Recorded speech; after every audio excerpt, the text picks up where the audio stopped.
여러분들 지난 시간에 이어서 윤동주의 별에는 밤 표현, 개념 부분 이어가도록 하겠습니다. 이번에 우리가 살펴볼 개념은 개념 번호 42번 바로 정서에서 그리움, 사모, 연모라고 하는 개념을 한번 살펴보도록 하죠. 알쏭달쏭 165쪽에 나와 있는 개념입니다. 그리움, 사모, 연모인데요. 굉장히 시에서 자주 나오는 그런 개념이니까 우리가 알아둬야 되겠습니다. 자, 그리움이란 보고 싶어 애타는 마음을 우리가 얘기하는 것이죠. 누군가를 좋아하거나 특정 대상, 시간, 어떤 공간을 보고 싶어 할 때 우리가 그런 그리움이 생기는 것이죠. 또 잊지 못할 때도 그리움의 정서가 이렇게 나타납니다. 한편 이 고향을 떠난 사람은 고향을 그리워하는 마음, 이걸 우리가 향수라고 하는데 이런 향수가 나타나는 경우가 굉장히 많고요. 이 어린 시절, 유년 시절을 그리워할 수도 있겠죠. 이렇게 그리움의 대상은 매우 다양하니까 우리가 잘 파악할 수 있어야 되겠습니다. 참고로 누군가를 열렬히 그리워하는 것은 사모한다라고 하고 누군가를 사랑하는 마음은 연모라고 한다는 것도, 그리고 또 공경하고 사모하는 마음은 흠모라고 한다는 것도 같이 알아두시면 좋겠습니다.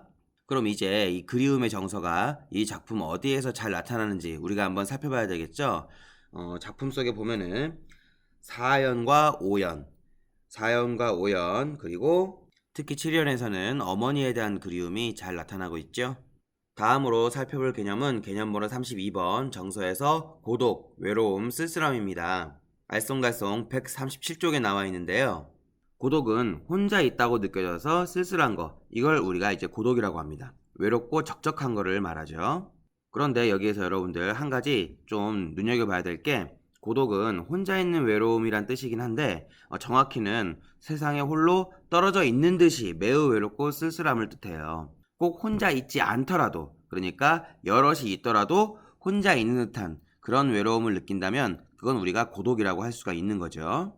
어떻게 보면 물리적으로, 그러니까 진짜 혼자 있는 것보다, 외톨이로 혼자 있는 것보다 다른 사람과 같이 있는데 외로움을 느끼는 게 더 고독감을 잘 드러내준다고 할 수도 있겠습니다. 이 고독은 되게 여러 군데서 나타나는데요. 예를 들면 김종길의 이 고고라고 하는 작품에서는 산, 홀로 우뚝 솟아있는 이 산도 이 고독하다라는 표현으로 나오기도 합니다. 이 고독은 문학 작품에서 굉장히 여러 가지 형태로 나타나는데요. 김종길의 고고라고 하는 작품에서는 이 산이 홀로 우뚝 솟아있는 그런 모습을 고독하다라고 표현하는 경우도 있고요. 그리고 이 도시화, 산업화된 이 현대 사회에서 이웃과의 단절이나 그리고 인간 소외, 이런 것들을 이야기할 때도 이 고독이라고 하는 개념이 자주 나옵니다. 그리고 날씨나 분위기로도 이런 쓸쓸함, 고독감을 드러내는 경우도 있으니까 우리가 잘 눈여겨볼 필요가 있겠습니다. 그러면은 이 작품에서 어디에서 고독감이 특히 잘 나타나는지 한번 살펴볼까요? 일단 가을이라고 하는 배경 자체, 가을 밤이라고 하는 배경도 어떻게 보면은 이 고독감을 잘 드러내주고 있다고 할 수 있는데, 특히 6연에서 이네들은 너무나 멀리 있습니다 라고 할 때, 여기서 멀리 있는 것들은 바로 시적 화자가 그리워하는 대상들이죠. 그리고 어머니도 멀리 북간도에 계신다라고 하는 이 7연에서도 이러한 거리감, 이런 것들을 통해서 시적 화자가 홀로 있다라고 하는 그런 고독감이 잘 나타나고 있다고 할 수 있겠습니다.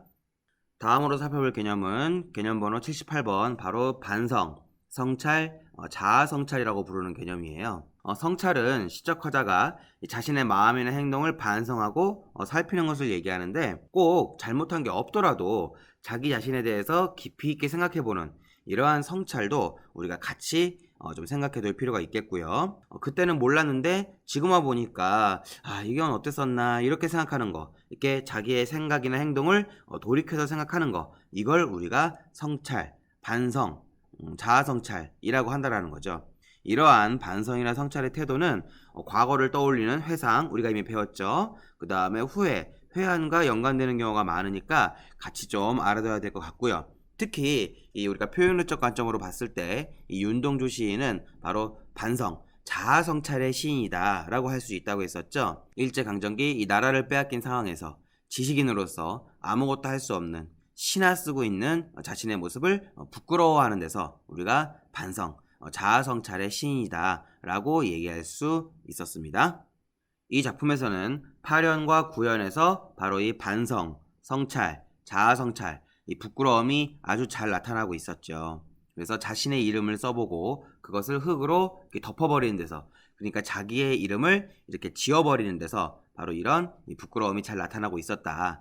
요거는 반영어적 관점 그리고 표현어적 관점으로 봤을 때 이 윤동주 시인이 자신의 이름을 바꿔야 했던, 그러니까 창씨 개명을 해야 했던 그런 현실과도 연관이 된다고 했었고요. 꼭 창씨 개명이 아니더라도 그냥 자기 자신의 그러한 부끄러움을 이렇게 이름을 썼다가 흙으로 덮어버린다는 데서, 그리고 또 밤을 새워오는 벌레에 자신의 감정을 집어넣어서 그 벌레가 자신의 이름을 부끄러워서 그렇게 우는 것이다 라고 표현하는 부분, 이런 부분들에서 이 시적 화자가 자기 자신에 대한 부끄러움과 반성이 나타난다고 우리가 얘기할 수 있겠습니다. 그런데 우리가 좀 더 깊이 들어가 보면 사실 앞부분에서는 자신이 그리워하는 거에 대해서 얘기하다가 좀 어떻게 보면 갑자기 이렇게 자신의 부끄러움에 대해서 얘기하고 있기 때문에 이 부분에서 여러분들이 조금 시의 흐름상 좀 이해가 되지 않는 부분이 있을 수도 있어요. 이럴 때 필요한 관점이 바로 반연어적 관점 또는 표현어적 관점이 된다는 것을 우리가 꼭 짚고 넘어가야 되겠습니다. 하나 더 덧붙이자면 결국 마지막에 가서는 자신의 부끄러움으로 끝나는 것이 아니라 언젠가는 자신의 부끄러움이 없어지고 자신의 이름이 자랑스러워질 때가 올 것이다 라는 내용으로 마무리가 되고 있었다는 것도 우리가 꼭 생각해야겠습니다. 다음으로 살펴볼 개념은 개념 번호 147번 그리고 146번 객관적 상관물과 감정이입이에요. 이 객관적 상관물과 감정이입은 우리가 세트로 같이 살펴봐야 되겠습니다.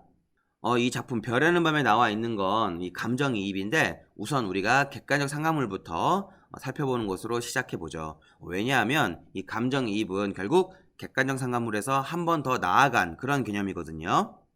그래서 참고서나 문제집마다 이 객관적 상관물과 감정이입을 따로따로 설명하는 경우도 있지만 또 어떤 데에서는 객관적 상관물에서 조금 더 나아간 개념으로 설명하는 경우도 있으니까 그걸 우리가 둘 다 좀 알아두도록 하겠습니다.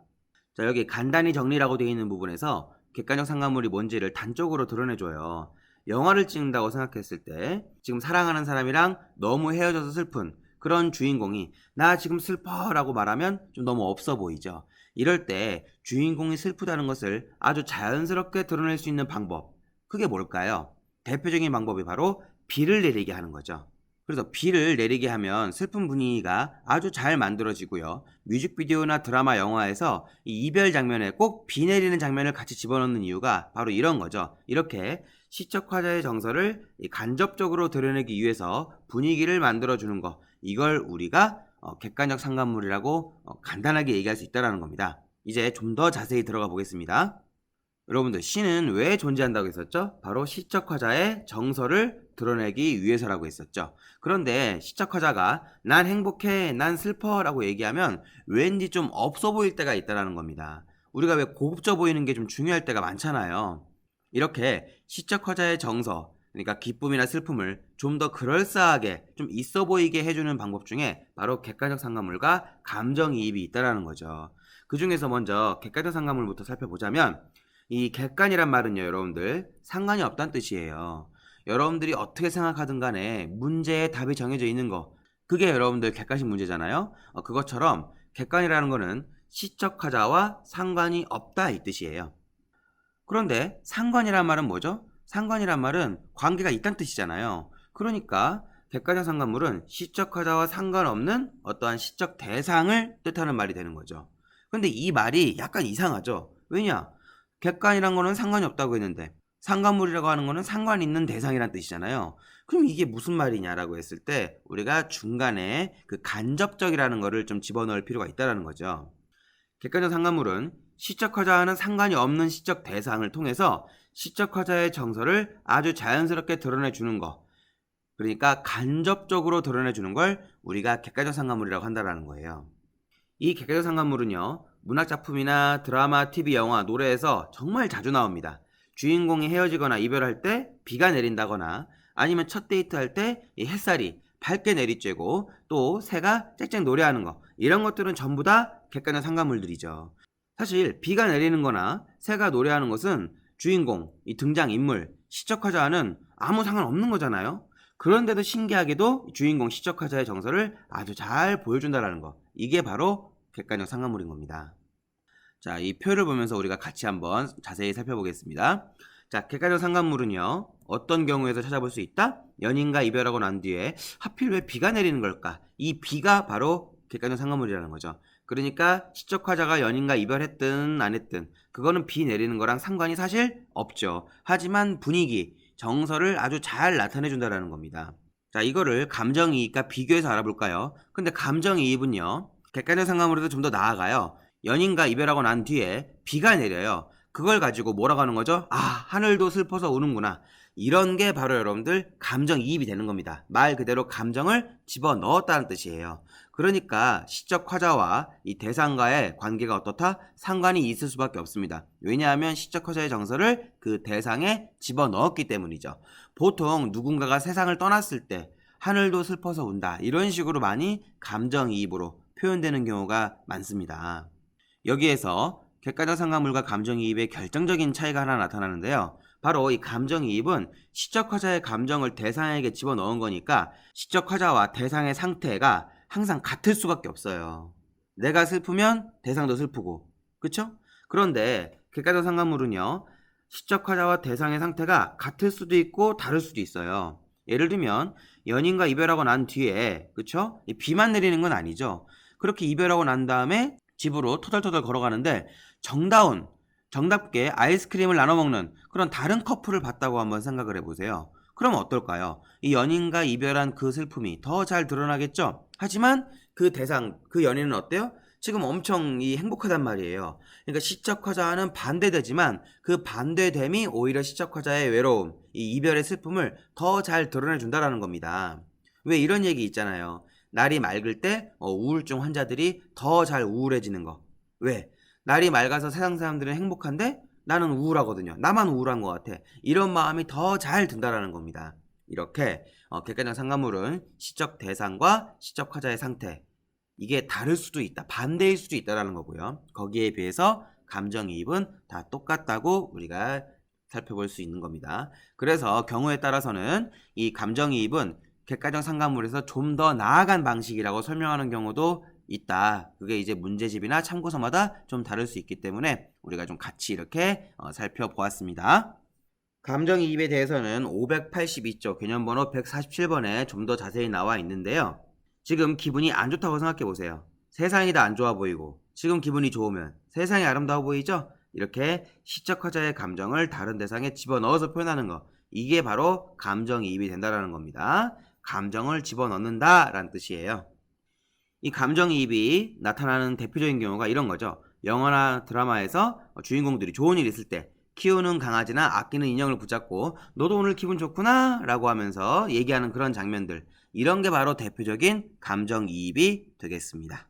문학에서 대표적으로 많이 나오는 감정이입은 바로 운다라는 표현이에요. 슬피 우는, 슬프다, 새가 운다, 이런 식으로 표현하는 게 흔히 가장 많이 나오는 이 감정이입이 될 텐데요. 우리가 노래 가사에서 한번 객관적 상관물의 예를 찾아볼까요? 자, 이 비가 오잖아 라는 노래에서 비가 오잖아, 마치 기다린 것처럼 하필 우리가 헤어진 지금, 바로 이 부분에서 이 객관적 상관물이 나타난다고 할 수 있고요. 자, 이번에는 또 감정이입을 노래 가사에서 찾아보자면 바로 여우야 라는 노래에서 창밖엔 서글픈 비만 내려오네, 내 마음 너무 안타까워. 자, 여러분들 비 자체가 서글프지 않죠? 시적 화자의 감정이 바로 서글픈 겁니다. 바로 이 작품 별에는 밤에서 구연에서 따는 밤을 새어 우는 벌레는, 그러니까 벌레는 제 딴에는 부끄러워서, 그 이름이 부끄러워서 슬피 운다라고 여기 감정이입이 이렇게 나타나고 있다는 겁니다. 그러니까 여기서 정말 벌레가 자신의 이름을 부끄러워하는 게 아니라 바로 시적 화자, 그렇죠, 시적 화자가 자신의 이름을 부끄러워한다는 걸 이렇게 감정이입으로 표현하는 것이죠. 역시 이 부분도 우리가 반연어적 관점과 표현어적 관점에서 접근해 볼 수 있어야 되겠습니다. 다음으로 살펴볼 개념은 개념번호 169번 시상 그리고 인식의 전환이에요. 자, 여러분들 이거는 우리가 이미 시를 이해하는 7단계에서 바로 6번째 단계에서 시적 화자의 인식이 변하느냐 변하지 않느냐, 여기에서 우리가 얘기를 했던 부분인데 그때는 우리가 인식에 대해서만, 그러니까 시적 화자의 정서에 대해서만 얘기했다면 이번에는 시상, 시의 모습까지 우리가 같이 한번 알아보도록 하겠습니다. 자, 방금 얘기했듯이 시상은 시의 모습, 시가 진행되면서 시적 화자의 정서, 내용, 분위기, 흐름, 요걸 우리가 이제 그 시상이라고 해요. 그런데 이 시상이 중간에 바뀌는 경우가 있다라는 거죠.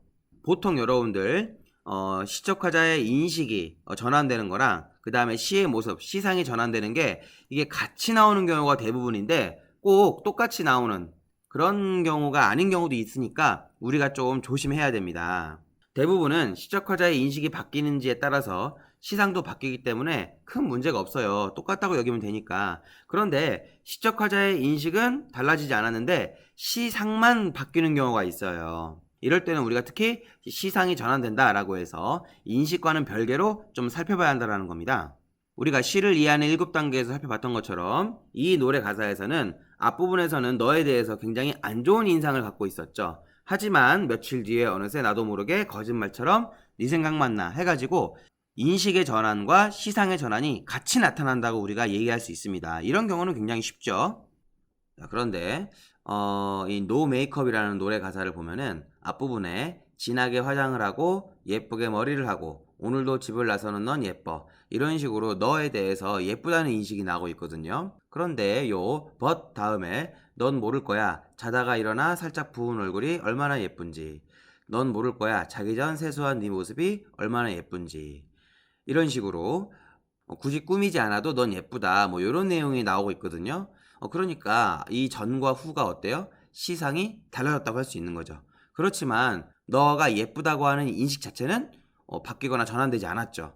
그러니까 우리가 이런 가사 같은 경우에는 시상만 전환된 거다라고 얘기할 수가 있다라는 겁니다. 그러니까 우리가 시상이나 인식이 전환되는 거를 똑같이 동일하게 여겨서는 안 된다라는 겁니다. 근데 보통은 이게 다 겹치기 때문에 크게 문제가 안 돼요. 자, 그러면은 이 별에는 밤에서는 어디에서 이 시상, 인식의 전환이 나타나느냐? 바로 이 마지막 시변 그러나 겨울이 지나고 하는 부분에서 시상의 전환, 인식의 전환이 나타난다고 할 수 있습니다. 앞부분에서는 자신에 대한 부끄러움이 나오고 있었지만 언젠가는 자기 자신의 부끄러운 날이 지나가고 자신의 이름이 자랑스러워질 그런 날이 올 것이다라고 이렇게 전환을 함으로써 언젠가 자기 자신의 어떤 부끄러움이 없어지는 사라지는 그런 날이 올 거라고 이렇게 얘기하고 있습니다. 다음으로 살펴볼 개념은 개념 번호 180번 바로 대조, 대비, 대립인데요. 우리가 이 어벤져스 같은 이 마블 영화나 이 DC의 히어로 무비에서 이 영웅들이 빛날 수 있는 이유는 그에 대적하는, 거기와 대조되는, 거기에 대립되는 이 악당들, 빌런들이 있기 때문이죠. 이렇게 서로 반대되는 그런 대상들끼리 이 서로 케미를 터뜨리는 거, 이걸 우리가 대조, 대비, 대립이라고 한다는 거예요. 시에서 이런 대조는 굉장히 자주 나타나는데 서로 성격이 다른 두 대상이 쓰인 거 요거에 우리가 좀 집중해 볼 필요가 있다는 거죠. 그래서 기쁨과 슬픔, 선과 악, 빛과 어둠, 물과 불, 따스함과 차가움 이런 식으로 어떤 속성이 반대되는 것들끼리 시의 내용, 시상 그리고 주제를 아주 잘 드러내 준다는 거예요.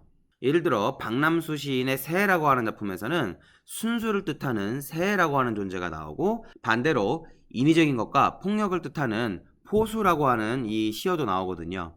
이런 것들은 서로 대조된다고 할 수 있죠. 이 별에는 밤에서는요 지금 자신의 상태, 자신의 모습이 부끄러운 이 겨울과 그 다음에 자신의 부끄러움이 사라지는 그런 봄, 이 둘이 대조된다고 얘기할 수 있고요. 그 다음에 무덤 위에 파란 잔디가 피어나듯이 이 부분에서 알 수 있듯이 어떻게 보면 죽음을 뜻하는 무덤과 어떤 그 생명을 뜻하는 이 파란 잔디가 서로 대조된다고 할 수 있겠습니다. 요거는 그냥 역사적으로 우리가 알아둘 필요가 있는 건데 요즘 우리가 경복궁 같은 그런 궁궐에 가면은 잔디가 굉장히 많잖아요. 근데 원래 이 궁궐에는 잔디가 없어요. 왜냐하면 원래 잔디가 무덤 위에 이렇게 있는 거기 때문에 이 왕이 있는 궁궐에 이 죽음을 뜻하는 잔디가 있어서는 안 된다라고 해서 원래 궁궐에는 여러분들 잔디가 없었습니다. 근데 왜 지금은 잔디가 있냐고요? 이게 여러분들 일제강점기 때 그쵸? 궁궐에 궁궐 정각들을 다 없애고 거기에 잔디를 심어 놓은 거 그게 바로 일제입니다 여러분들. 그러니까 우리가 앞으로 궁궐에 가면 이 잔디 보면서 아우 저기 한번 들어가고 싶다 이런 생각할 게 아니라는 거죠. 그런데 여러분들 이 작품에서의 잔디는 그 잔디하고 다릅니다. 여기서는 어떤 생명력을 뜻하는 자신의 부끄러움이 사라지는 그런 걸 뜻한다라고 우리가 여길 수 있어야 되겠습니다. 그 다음에 살펴볼 개념은 바로 개념 번호 62번 희망, 소망, 소극적 의지와 그 다음 개념 번호 63번 적극적 의지, 그러니까 의지 그리고 다짐인데요. 이것도 우리가 이미 시를 이해하는 7단계에서 마지막 7번째에서 과연 의지가 있느냐 없느냐 이걸 배울 때 우리가 이미 살펴봤습니다. 그래서 여기서는 더 살펴보지 않고 그냥 이 둘로 나눌 수 있다라고 하는 거, 그리고 특히 소극적 의지를 우리가 희망, 소망이라고 한다는 거, 요 정도만 살펴보고요. 바로 작품에서 어떻게 나타나는지 짚어보겠습니다. 자, 이 작품에서는 지금 자신의 모습은 부끄럽고 자기 이름을 흙으로 덮어버릴 정도이지만 언젠가 자신의 별, 나의 별에도 봄이 올 때, 여기서 말하는 봄이라고 하는 건 단순히 계절만 의미하는 게 아니라, 그렇죠?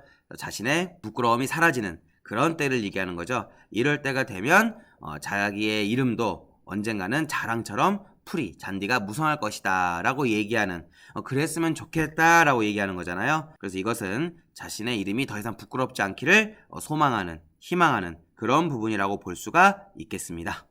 그러니까 적극적으로 뭘 하는 건 아니기 때문에 우리가 소극적 의지, 희망, 소망이라고 할 수 있는 거죠. 자, 다음으로 살펴볼 개념은요. 개념 번호 184번 시상에 해당하는 유사한 통사구조의 반복 또는 비슷한 통사구조의 반복 또는 유사한 문장구조의 반복이라고 하는 개념을 우리가 한번 살펴봐야 됩니다. 자, 여러분들 이게 시상에 해당한다고 되어 있는데 사실 이거는 시상에만 해당되는 개념이 아니라 운율이라는 측면에서도 여러분들 꼭 살펴봐야 되는 개념이에요. 자, 여러분들 반복이라고 하면 뭔가 떠오르는 거 없나요? 시에서 운율을 형성하는 가장 기본적인 방법은 뭐다? 바로 반복이라고 했었죠. 똑같은 말도 2번 이상 반복하면 리듬, 운율이 살아나거든요. 그냥 좋아라고 하지 않고 좋아 좋아라고 하면 리듬이 사는 것처럼요. 자, 그래서 우리가 이 운율을 형성하는 이 반복에 대해서 몇 가지를 배워봤습니다, 이미. 그 중에 하나가 뭐였냐면 바로 이 운과 율을 나눠가지고 운, 어떤 위치의 반복, 그 다음에 율, 규칙의 반복 해가지고 그 중에서 운의 이 반복에 대해서 우리가 좀 짚어봤었죠. 가군, 두운 해가지고요. 그리고 또 하나, 이 반복의 가장 기본적인 형태, 바로 같은 말이 반복되는 거. 요걸 우리가 가장 작은 단위, 기역, 니은, 디귿, 리을, 아야, 어여부터 그 다음에 큰 단위, 문장 단위까지 우리가 확장해서 살펴봤었습니다. 자, 그런데 여러분들 그 문장을 우리가 다른 말로는 좀 어려운 말로 통사라고 하거든요. 그래서 한 문장 정도가 아니라 여러 문장이 계속해서 반복되는 경우가 있어요. 마치 글 전체를, 문단 전체를 복붙, 컨트롤 C, 컨트롤 V 한 것처럼 이거 되게 비슷하거나 아니면 아예 똑같다 싶은 경우가 있습니다. 여기 한 발짝 두 발짝에 보면은 네가 한 발짝 두 발짝 멀어지면 난 세 발짝 다가갈게. 우리의 거리가 더 이상 멀어지지 않게 라고 하는 이 부분과 네가 한 발짝 두 발짝 다가오면 난 그대로 서 있을게. 우리의 사랑이 빠르게 느껴지지 않게. 이 부분이 거의 복붙해 놓은 것처럼 통사 구조, 그러니까 문장 구조가 반복된다라는 걸 우리가 알 수 있다라는 겁니다. 그러니까 이미 우리가 살펴봤던 문장같이 큰 단위도 반복될 수 있구나 해서 그 문장 여러 개가 그렇죠? 반복되는 걸 우리가 유사한 통사 구조의 반복 또는 비슷한 통사 구조의 반복 또는 유사한 문장 구조의 반복이다라는 개념으로 알아두셔야 되겠습니다. 당연한 얘기지만요, 여러분들 뭐가 됐든 간에 반복하면 그렇죠. 리듬이 살아나고 운율이 형성되고 그리고 의미가 강조된다는 거 놓치면 안 되겠습니다. 자, 이 작품에서는 그럼 어디에서 이런 유사한 통사 구조의 반복이 나타나느냐? 바로 이 부분이죠. 쉬 아침에 오는 까닭이요, 내일 밤에 남은 까닭이요. 이런 부분에서도 우리가 나타나고요. 여기는 뭐 말할 것도 없고요. 이런 것들에서 유사한 통사 구조가 반복된다고 할 수 있겠습니다. 자, 다음으로 살펴볼 개념은 바로 함축인데요. 우리가 형상화를 공부할 때 이 형상화는 모든 시, 모든 노랫말에 다 들어가 있는 거기 때문에 우리가 꼭 염두에 둬야 한다고 했었던 거 기억나나요?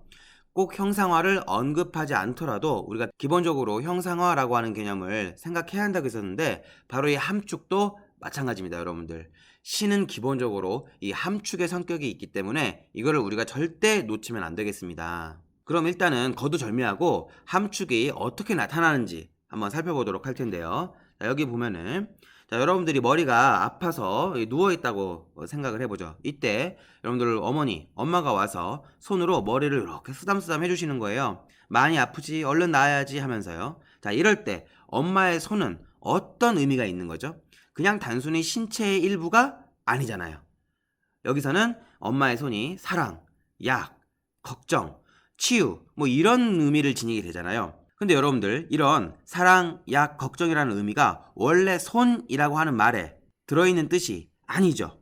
그런데 아픈 나를 어루만져주는 엄마의 손이라고 할 때 자연스럽게 이런 의미가 떠오르는 거잖아요. 이렇게 원래는 없던 뜻인데 그게 시의 흐름상 품게 되는 거, 이러한 뜻을 우리가 뭐라고 한다? 함축이라고 한다는 거예요. 다른 말로는 함의라고도 합니다. 함축의 함은 머금다, 품다라는 뜻이고요. 축은 모으다라는 뜻이에요. 그래서 겉으로 드러나지 않고 속에 간직하고 있는 뜻, 말이 여러 가지 뜻을 담고 있다는 거, 이걸 우리가 함축이라고 한다는 거죠.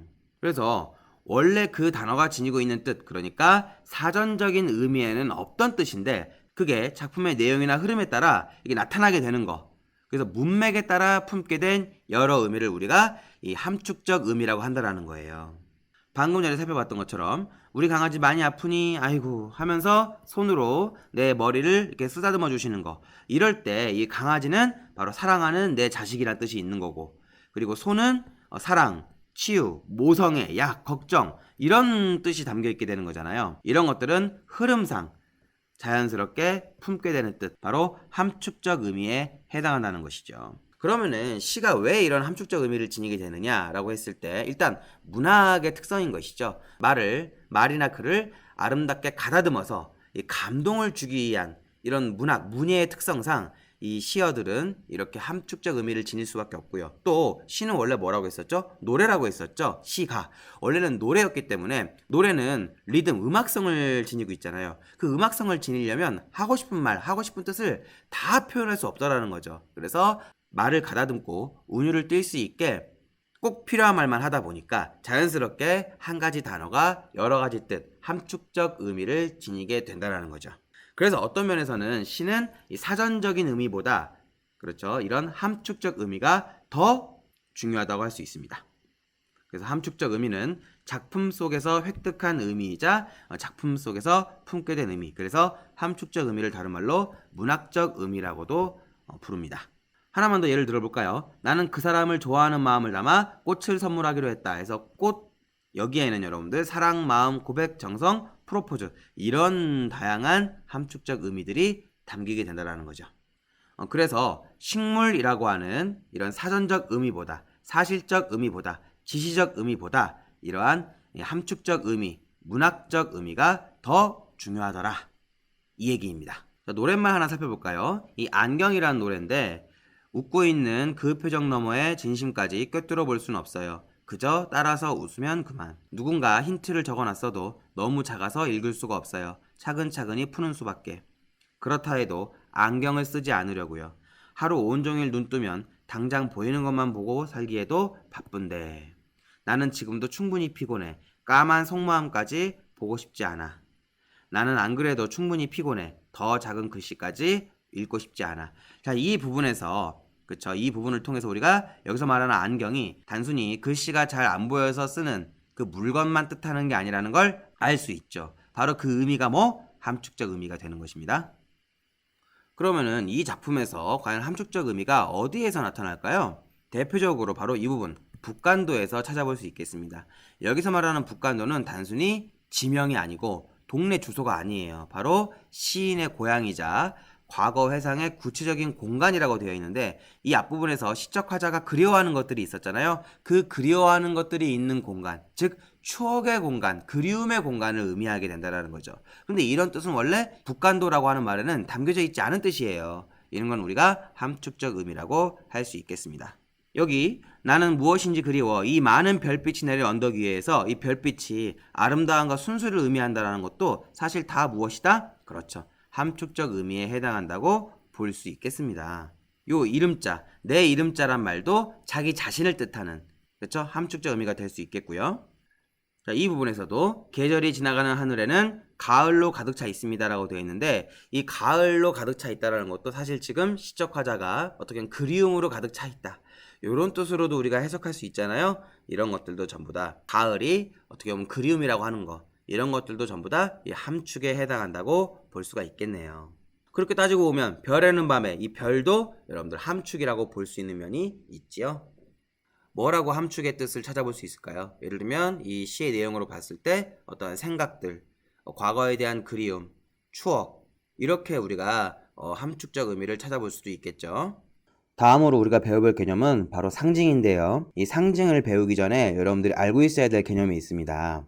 우리가 일상이든 문학에서든 이 A를 나타내고자 할 때 이거를 직접 A로 나타내지 않고 B에 빗대서 표현하는 경우가 있어요. 예를 들면은 구름을 표현하고자 할 때 이거를 솜사탕에 빗대서 표현하는 거죠. 그래서 솜사탕 같은 구름 이렇게 표현하는 경우가 있잖아요. 자, 이럴 때 우리가 원래 나타내고자 했던 개념, 이걸 우리가 원관념이라고 부르고요.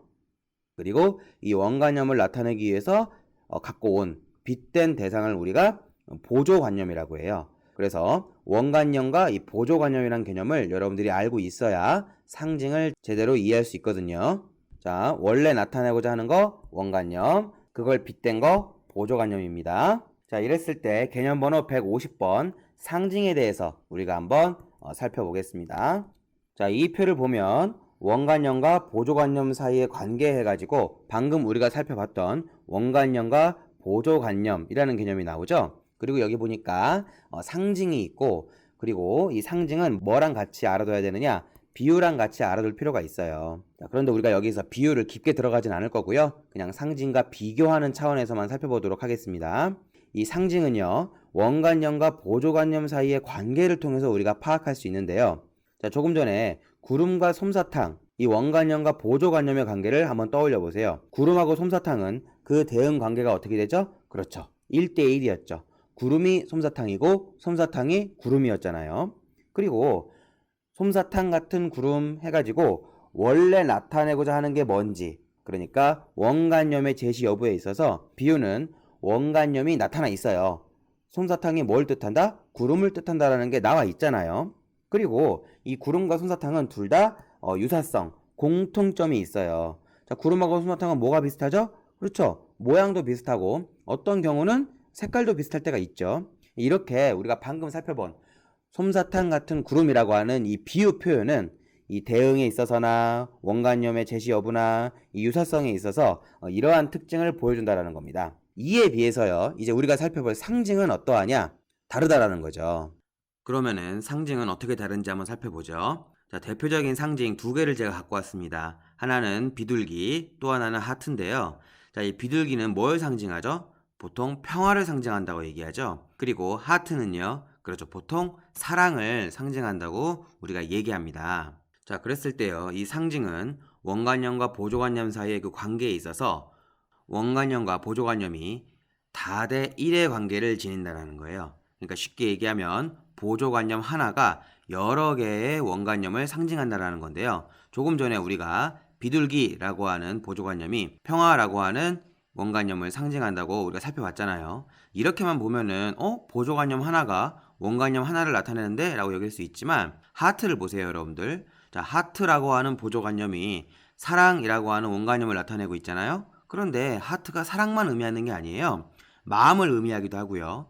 게임에서는 목숨을 의미하기도 하고요. 병원에서도 생명을 의미하기도 하죠. 그리고 하트 자체가 그냥 따스함을 상징하기도 해요.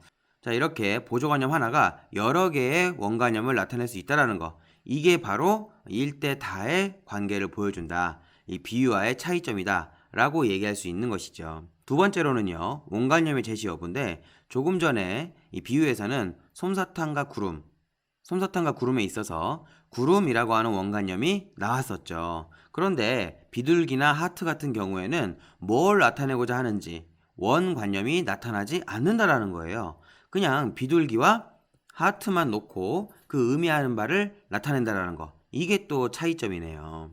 그 다음에 마지막으로 구름과 솜사탕은 공통점, 유사성이 있었어요. 원관념과 보조관념의 모양, 때로는 색깔도 비슷한 면이 있었죠. 그런데 비둘기랑 평화는요, 여러분들 유사성이 없습니다. 비둘기가 있으면 평화롭나요? 오히려 요즘 도심에서는 비둘기가 되게 골칫덩어리예요. 그리고 하트와 사랑도 유사성이 없습니다. 그랬더니 어떤 친구들이 예전에 하트가 심장 모양처럼 생겼다라고 얘기하는데 여러분들 심장이 정말 하트처럼 생겼나요? 그럼 마음은요? 이렇게 원관념과 보조관념의 유사성이 없는 거, 이게 또 상징의 세 번째 특징이 되겠습니다. 자, 이렇게 여러분들 뭘 비유라고 하고 뭘 상징이라고 하는지 그 개념을 우리가 좀 확실히 짚고 넘어가겠습니다. 그리고 방금 하트에서 우리가 살펴봤듯이 꼭 구체적인 사물이 아니어도 상징으로 쓰일 수 있어요. 예를 들면 하얀색이 순수를 상징하는 거, 이런 경우도 있으니까요. 자, 그러면은 다른 노래 가사에서 이 상징이 어떻게 쓰이는지 한번 살펴볼까요? 이 블루라고 하는 노래인데요. 블루라고 하는 색깔, 이 색이 여러분들 상징으로 쓰였다라는 것을 알 수 있고요. 그 다음에 우린 봄이 오기 전에라는 노래인데 이 봄이라고 하는 것도 상징으로 정말 많이 쓰이는, 흔히 쓰이는 그런 상징이에요. 여기서 봄이 단순히 계절만 의미하는 게 아니겠죠. 마지막으로 우리가 상징의 세 가지 종류에 대해서 한번 살펴보도록 하겠습니다. 이 세 가지 종류도 이 세 가지 종류가 뭐게 이런 문제는 나오지 않아요. 하지만 우리가 고등학교 문학을 배우니까 이 상징의 종류 정도는 알고 있으셔야 되겠습니다. 가장 먼저 여러분들 원형적 상징이 있어요. 이 원형이란 말은 근본 바탕을 뜻하는데 전 세계 어딜 가든지 간에 이 비슷하게 나타나는, 그래서 여러 신화나 역사 종교에서 이 되풀이되는 그러한 이 상징을 우리가 뭐라고 부른다? 원형적 상징이라고 부른다라는 겁니다. 예를 들면 하늘이 신을 의미하거나 물이 생명 또는 죽음, 이걸 의미하는 거, 그리고 깨끗해지는 정화, 이런 것들을 의미하는 게 바로 원형적 상징이라고 할 수 있겠죠. 특히 물이 여러분들 물 없이는 살 수 없잖아요. 생명을 뜻하기도 하지만 또 물에 빠져 죽는 이런 죽음을 의미하는 이렇게 양면성이 있다는 것도 우리가 좀 주목을 해볼 만한 부분이 되겠습니다. 두 번째로는요, 관습적 상징인데 이거는 사회적 상징 또는 문화적 상징 또는 전통적 상징이라고도 해요. 그래서 특정 사회, 특정 문화에서 나타나는 상징인데, 그래서 그 문화권이 아니면 그 문화를 모르면 이해할 수 없는 상징이기도 해요. 예를 들면 뭐 방금 살펴봤던 비둘기가 평화를 상징하는 거, 또 백합이 순수를 의미하는 것들, 그 다음에 숫자 4가 죽음을 의미하는 거, 이거는 이제 우리나라 이제 한자 문화권에서 이게 죽을 사자와 그쵸 발음이 같기 때문에 이런 상징이 나타나는 건데, 그래서 뭐 영화 제목에도 고사 막 해놓고 막 그쵸, 이 사를 죽을 사로 바꿔놓고 뭐 이런 경우도 있기도 해요. 우리 여담인데 예전에는 병원에 3층 다음에 4층이 없고 영어에 F로 써놓거나 숫자 4, 그 다음에 아니면 바로 5층으로 건너뛰는 이런 경우도 흔히 있었습니다. 요즘에는 뭐 어떻게 되어 있는지 모르겠네요. 그 다음에 세 번째로는요, 개인적 또는 창조적 상징인데 이거는 이 시인, 작가가 그 작품에서 나타낸 상징을 말해요. 앞서 살펴본 두 가지, 그러니까 원형적 상징과 이 관습적 상징은 기존에 있던 거, 이거를 가져온다고 봤을 때 이 세 번째 개인적 상징, 창조적 상징은 이 작가, 시인이 창조해낸 거기 때문에 오히려 접근하기가 좀 어려울 수 있겠죠. 자, 그러면 한번 별에는 밤에서는 어디에서 이 상징이 나타나는지를 한번 우리가 찾아볼 텐데요. 먼저 여기 계절이 지나가는 하늘에는 가을로 가득 차 있습니다 할 때 이 가을이 여러분들 상징이라고 할 수 있겠습니다. 단순히 계절 이름만 얘기하는 건 아니잖아요. 또 별, 해는 밤이라고 할 때 이 별도 여러분들 뭐 밝고 아름다운 이상의 세계, 아름다움과 순수를 의미하는 그런 상징이라고 우리가 얘기해 볼 수가 있겠죠. 그리고 상징이 가장 많이 나타나는 마지막 연을 볼까요? 그러나 겨울이 지나고 나의 별에도 봄이 오면, 좀 전에 노래 가사에서도 봄이 나왔었는데 여기서도 봄이 나오네요. 무덤 위에 파란 잔디가 피어나듯이 내 이름자 묻힌 언덕 위에도 자랑처럼 풀이 무성할 게이다. 여기 나오는 겨울, 별, 봄, 파란 잔디, 풀, 이런 것들이 각각 밑에 써져 있는 이 파란색 주석 설명에 해당하는 그런 상징이라고. 그럼 이쯤에서 여러분들이 이런 생각이 들 수 있어요. 선생님, 요거 상징이랑 그 다음에 좀 전에 배운 함축이랑 그리고 잠깐 언급됐지만 비유랑 다 거기서 그거 아닌가요? 라고 여러분들 얘기할 수 있는데, 문제에서는 여러분들 상징, 함축, 비유, 이것들의 그 아슬아슬한 경계 또는 그것들이 겹치는 걸 가지고 여러분들한테 이게 도대체 뭐게, 이런 문제는 나오지 않습니다. 그러니까 여러분들이 그게 상징이 됐든 비유가 됐든 함축이 됐든 그 각각의 개념들을 정확히 알고 있다가 실력을 쌓아놓고 문제에서 만약에 상징으로 물어보면 상징으로 풀면 되고, 함축으로 물어보면 함축으로 풀면 되고, 비유로 물어보면 비유로 풀면 되는 것입니다. 그 셋은 여러분들 경계가 아주 불분명한 부분도 있기도 해요. 그런데 거기서 여러분들 헤매지 말고 방금 얘기했던 것처럼 상징, 함축, 그리고 뭐 비유 같은 경우에도 같이 이렇게 잘 알아둬가지고 적용해서 문제를 풀면 되시겠습니다.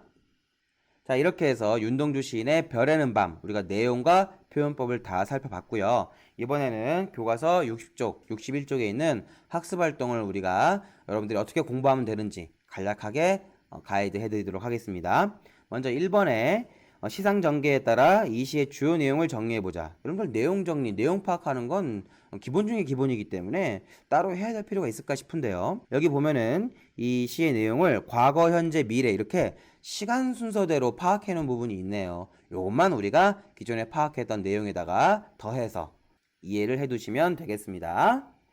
그 다음에 두 번째로 가면은요, 방금 전에 살펴본 이 상징적 의미가 무엇인지 파악해 보자라고 했는데, 자, 문제에서 여러분들 상징이라고 물어봤으니까 우리가 상징의 틀 안에서 이 밤, 겨울, 봄, 파란 잔디, 풀, 이 의미를 우리가 접근해 볼 수 있겠습니다. 뭘 보고 우리가 상징이라고 하는지 상징의 개념 그 자체도 꼭 잘 이해해 두시기 바랍니다. 자, 세 번째로 별의 속성을 고려해서 별의 기능과 의미를 생각해 보자라고 했는데, 여기서 뭐 속성, 기능, 의미 뭐 이렇게까지 파악해 두진 않아도 되겠지만, 이 별이 지니는 의미가 무엇인지 우리가 한번 절대론적 관점, 내용의 흐름으로 봐서 파악도 해보고요. 그 다음에 표현 관점에서 뭐 상징이라든가 함축이라든가 이런 걸로 봤을 때는 어떻게 접근할 수 있는지, 그러니까 내용과 표현 측면에서 둘 다 접근해 보시면 되겠습니다. 그 다음에 네 번째로 별을 해는 마음을 따라가며 이 시의 주제를 말해보자. 여러분들 주제 파악하는 거는 가장 기본 중에 기본이죠. 자, 그리고 우리가 표현 처음에 형상화에 대해서 언급을 한 적이 있었죠. 자, 형상화는 여러분들 시의 가장 기본적인 바탕이 된다라고 했었는데, 단지 그게 우리가 형상화만 물어보는 게 아니라 다른 표현이나 개념과 겹쳐서 나타나기 때문에 형상화만 물어보지 않아서 결과적으로 우리가 형상화를 좀 소홀히 여기게 되는 경향이 있다라고 했었습니다. 꼭 형상화가 뭔지 다시 한번 살펴보시고요. 이 시에서 시적 화자의 정서가 어떻게 형상화되어 있는지, 근데 그 형상화라고 하는 게 다른 개념들, 다른 표현법들과 어떻게 이제 겹쳐서 나타나는지 꼭 구분해서 알아두시기 바랍니다. 자, 그리고 밑에 있는 질문 답변 읽어보면서 이 시에 대한 이해를 마무리하도록 하겠습니다.